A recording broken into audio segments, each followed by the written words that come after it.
कुरान मजीद की सूरतुल बकरा में अल्लाह करीम ने फरमाया वातिमुल हज्ज वल उम्रत लिल्लाह, फरमाया अल्लाह के लिए हज और उम्रा पूरा करो, अल्लाह की रजा के लिए हज और उम्रा, ये काम करो पर करो अल्लाह की रजा के लिए, अल्लाह की रजा के लिए हज और उम्रा करो। मेरे नबी करीम सल्लल्लाहु अलैहि वसल्लम से एक सहाबी ने पूछा, या रसूल अल्लाह सल्लल्लाहु अलैहि वसल्लम सबसे अफजल अमल कौन है, कौन सा है?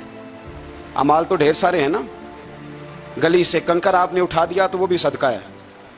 या रसूल अल्लाह सल्लल्लाहु अलैहि वसल्लम अफजल अमल कौन सा है? नबी पाक ने फरमाया अल्लाह और उसके रसूल पर ईमान लाना। अर्ज की हुजूर उसके बाद? फरमाया अल्लाह की राह में जिहाद करना। कहा या रसूल अल्लाह अगर मैं तीसरी बात पूछूं कि उसके बाद, तो हुजूर ने फरमाया फिर बैतुल्लाह का हज करना। एक तरतीब बयान की, ईमान के बाद अफजल तरीन अमल जिहाद है, अल्लाह के रास्ते में जिहाद करना। और उसके बाद फिर हुजूर ने जिस अमल को अफजल तरीन करार दिया वो हज बैतुल्लाह, वो अल्लाह के घर की जियारत करना है, वो हज की सआदत हासिल करना है। हज एक अजीम नेमत है, एक अजीम नेमत। मेरे रसूल करीम अलैहिस्सलाम ने कुछ मिसालें ऐसी बयान फरमाई हैं जो अगर हम समझ जाएं ना, अगर हम समझ जाएं उन लफ्ज़ों को, चूँकि हम हदीसें सुनते रहते हैं तो वो ख़ास गहराई और गहराई जो उस पर बात पर गौर की होनी चाहिए वो कई दफ़ा नहीं होती, तो उसके जो हसीन मतलब होते हैं और उस रवायत के जो खूबसूरत तराजुम होते हैं वो फिर हमारे जहन में नहीं आते। एक पहले दिन का बच्चा होता है, बिल्कुल पहले दिन का, आज माँ के पेट से पैदा हुआ, उसके ज़िम्मे कोई गुनाह नहीं होता, उस शख्स से किसी का कोई इख्तलाफ नहीं होता, उस शख्स ने किसी का दिल नहीं तोड़ा, उसने किसी को सताया नहीं, उसने किसी को परेशान नहीं किया।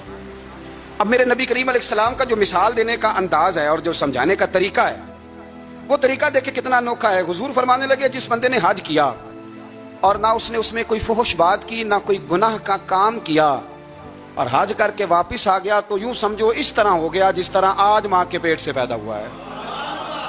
मिसाल देखें, तशबीह देखें, रायनाई देखें, और जो हुजूर की बातों से खुशबू फूटती है उसको महसूस फरमाएं कि जिस तरह आज माँ के पेट से पैदा हुआ है।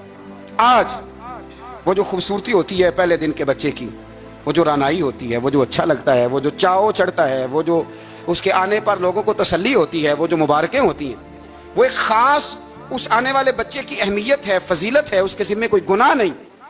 फरमाया जो हज मबरूर करके आए, गुनाह से पाक हज करके आया, यूं समझे कि आज माँ के पेट से पैदा हुआ, अल्लाह ने उसे इतना नवाज दिया है, इतना। हाँ, उसके ज़िम्मे अब जो हुकूकुल इबाद हैं वो उसने अदा करने, उसके लिए वो कोशिश करे, उसके लिए वो जद्दोजहद करे, लेकिन वो समझ ले क्या मुझे कोई एहसास मिला है। बुजुर्ग कहते हैं कि यूं समझो तुम्हें एक नई जिंदगी मिल गई जब तुम हज करके आए हो, एक नई जिंदगी, तुम्हारे गुनाह माफ कर दिए गए, अब तुमने एक नई तरतीब के साथ आमाल को शुरू करना। अब तुम समझो कि अल्लाह तबारक व तआला ने तुम्हें बड़ा नवाज दिया है, तुम पर अल्लाह ने बड़ा फजल और एहसान फरमाया और बड़ा खास करम नवाजी रब करीम ने तुम्हारे ऊपर फरमाई है। इस तरतीब को समझें, इसको जहन में लाएं और फिर देखें कितना एजाज वाला काम है। सहाबा का क्या मिजाज था?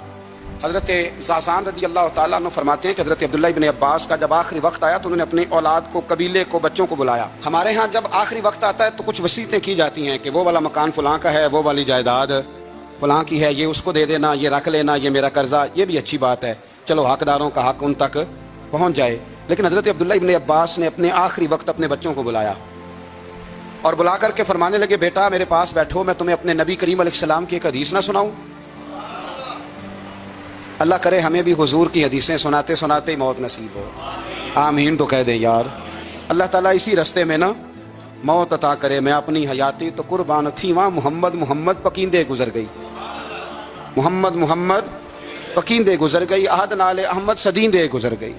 नबी करीम सल्लल्लाहु अलैहि वसल्लम के गुलाम क्या कहते हैं? हजरत अब्दुल्ला इब्न अब्बास हुजूर के चचाजाद भी हैं, अपनी औलाद से फरमाने लगे तुम्हें हुजूर का एक फरमान सुनाना चाहता हूं। उन्होंने कहा जनाब सुनाइए, बताइए। तो कहने लगे कि नबी करीम अलैहिस्सलाम को मैंने इरशाद फरमाते हुए सुना कि जो शख्स मक्का मुकरमा से पैदल हज के लिए निकला, कहां से जी? लफ्जों पे गौर करना, ये नहीं फरमाया घर से पैदल चले, कहां से? ये तो एक पहले मक्का के लिए फजीलत हो गई, और फिर दूसरी बात ये कि जो लोग यहाँ से हज करने जाते हैं जाके ठहरते कहाँ पे हैं? मक्का में ठहरना ना सबसे पहले। चलें कोई हरम शरीफ के करीब ठहर गया, तो कोई अजीजिया में, तो कोई खालदिया में, तो कोई शौकिया में, ये जगहों के नाम है वहाँ, लेकिन रहना तो मक्का मुकरमा में ही है ना सबने। फरमाया जो मक्का मुकरमा से पैदल हज के लिए निकला, हत्ता के हज करके वापस मक्के लौट आया, अल्लाह ताला उसके हर कदम के इवज उसे 700 नेकियां अता फरमाएगा। اور اگلے لفظ سنو گے تو اور خوش ہو جاؤ گے. محبوب کریم فرمانے لگے 700 نیکیاں ملیں گی اور ہر نیکی حرم کی نیکی کے برابر ہوگی. ہر نیکی گویا اسے ہر قدم پر 7 کروڑ نیکیاں عطا کی جائیں گی. جب وہ چلے گا ایک قدم پہ، اللہ ایک قدم پہ صرف 7 کروڑ نہیں، اللہ اسے ایک قدم پر 7 کروڑ نیکیاں عطا فرمائے گا. اندازہ فرمائیں کہ اس بندے کا مقام کیا ہے. جس طرح نور میں نہیں وہ نہلایا ہوا اور ہر قدم اٹھاتا ہے تو نور والا ہی بنتا چلا جاتا ہے. حاجی کی یہ سعادت ہے. اور ایک حدیث میں اللہ کے رسول صلی اللہ علیہ وسلم نے فرمایا جب تمہاری سواری، تمہاری ناکہ، تمہاری اونٹنی حج کے لیے چلتی ہے، ایک قدم اٹھاتی ہے تو اللہ تمہارا ایک گناہ بھی معاف کرتا ہے، تمہیں ایک نیکی بھی عطا کرتا ہے اور تمہارا ایک درجہ بھی بلند فرما دیتا ہے.